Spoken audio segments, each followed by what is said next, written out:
Hi, and welcome to At Home with Anita Rosner. My friends Christy and Khalil are visiting from Austin, Texas, and Khalil loves spicy food. So I thought, in honor of him, I would show you how to make a sweet and spicy barbecue sauce.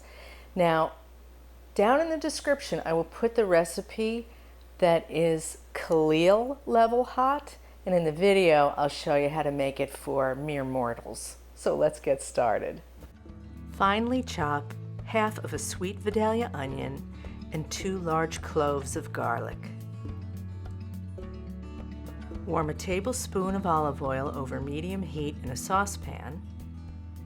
Then add the onion and the garlic, cooking until they become tender. Stir in 3/4 of a cup of apple cider, 1/3 cup of tomato paste, 1/4 cup of apple cider vinegar, 2 tablespoons of brown sugar,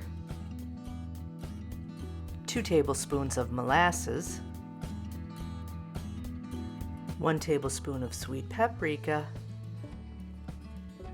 and a tablespoon of Worcestershire sauce. Season with fresh ground pepper and a dash of salt.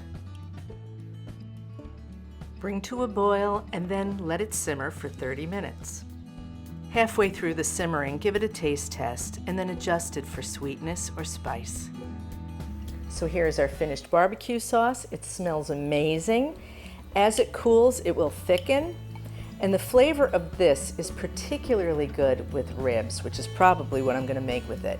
Now, just a reminder, the way I make it in the video is for regular folk such as myself.